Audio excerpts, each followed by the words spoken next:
एसामिस सुबिनिसफोरा जोंखौ बोजबना लागोन, जोंखौ अनसायसिगोन, जोंनि राव हारिमुखौ बिथांमोनाबो अनसायगोन होननानै जों सानदोंमोन।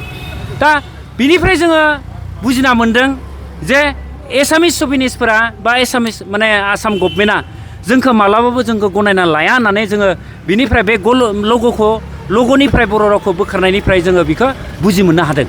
बेयाव रन्जित कुमार दासआ अध्यक्ष जानानै फैबाय। बे समनिफ्राय बिथाङा गिबियावनो जोंनि आरनायखौ बिथाङा बे बिधान सभानि सिङाव थानाय आरनायफोरखौ बोखारजोब्बाय आरो लोगोसे जिमान नेम प्लेटआव माने बर' रावजों लिरनाय दङमोन बेखौबो बोखाबाय आरो दिनै बे लुगुनि बर' भाषाखौबो बिथाङा बोखारनो थाखाय बा नाजागासिनो दङ बा सिद्धान्त लादों। दा बिनिखायनो जोङो दिनै माने आसाम गभर्नमेन्टखौ सोंखारिदों जे बिथांमोना बेबायदि सिद्धान्त लानायखौ इमिडियेट सावरायफिननानै जाहाथे लुगुआव बर' रावखौ जाहाथे सोदेरो। दा बिनि थाखाय जों खावलायदों आरो आदारवाइज जों बिनिफ्राय जों बुजिना मोनो बर' रायजो राजाफ्रा जों बिनिफ्राय बुजिना मोन्दों जे आसाम गभर्नमेन्टआ बा आसामनि जि सुबिनिसफोर बिथांमोना जे बर' रावखौ बा बर'फोरखौ जे मुगैयो, बर'फोरखौ जे बिथांमोना गादबनानै नासयनानै खोमसियाव दोननो नागिरो बिनिफ्राय जोङो फोरमान मोनो। दा बिनिखायनो जोङो बर' रायजो राजाफोरखौ जों खावलायदों बयबो जों साग्रिद जानांगौ। जोंनि जि माने थाखानाय जि स्टेन्डिं माने बड'लेण्ड दाबि, बे बड'लेण्ड दाबिखौ जों दाबिफिननांगौ आरो जिमानखिनि जोंनि बड'लेण्ड एरियायाव थानाय एसामिस लेंगुवेजजों लिरनाय माने गभर्नमेन्टआनो जा नन गभर्नमेन्टआवनो जा जिमानखिनि एसामिस लेंगुवेजाव लिरदों बे बर' रावजों जाजोबनांगौ। दा बेखौ जों खावलायदों गासिबो जाहाथे हारि माहारिनि आफादफोरा बिनि सायाव जाहाथे नोजोर लाखियो आरो जों बयबो मोनफ्रोम गुबुन गुबुन प्लेटफर्माव थादोंब्लाबो गुबुन गुबुन हानजायाव थादोंब्लाबो बयबो मोनसेल' आवाज जानांगौ जोंनिया मा जोंनो सेपारेट स्टेट नांगौ।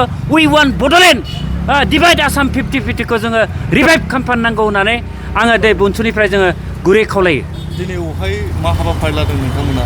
दिनै जोङो मैयानि जि निउस पर्टेलफोराव ओंखारनाय जे लुगुखौ बोखारनाय बे निउसखौ नुनानै जोंबो सानखांदों जोंनि रावखौ माने रावखौ जुदि आसामाव जुदि गनायना लायाबा बा गनायाब्ला जोंबो बड'लेण्ड एरियायाव जोंबो गनाया होननानै दिनै जोङो मा बे दखान सहराव थानाय जे एसामिसजों लिरनाय बेखौ जोङो खोमोरदों आरो जोङो बेयावल' नङा गासै सारा जोंनि बिटिसिआव थानाय आरो बड'लेण्डआव थानाय गासिबो दखान सहर गभर्नमेन्ट नन गभर्नमेन्ट बिनि जि एसामिसाव लिरनाय बेखौ खोमोरनांगौ होननानै दिनै जों इन्सट्राक्सन हरनाय जादों। निस्सय जों सारफिनगोन, बेयो जोंनि स्टेन्डिं रेजुलेसनखा।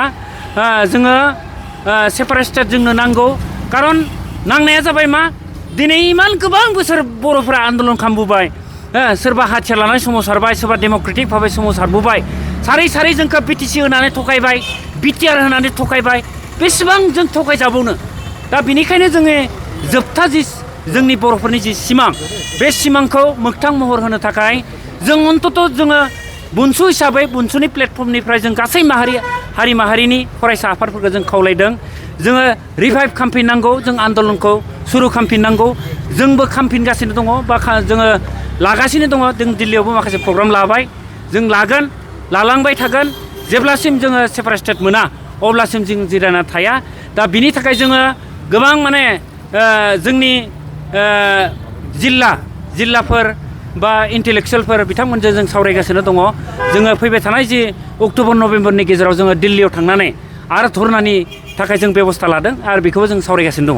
एसेमब्लिनि लग'निफ्राय बर' रावखौ जिथु बोखारनायनि थांखि लादों, थारैनो बे सानस्रिया बर' हारिखौ थोंजोङै लाजिफोनांनाय जादों नामा? नंगौ, बेयो जोंनि थाखाय बिराद लाजिनांथावना जादों।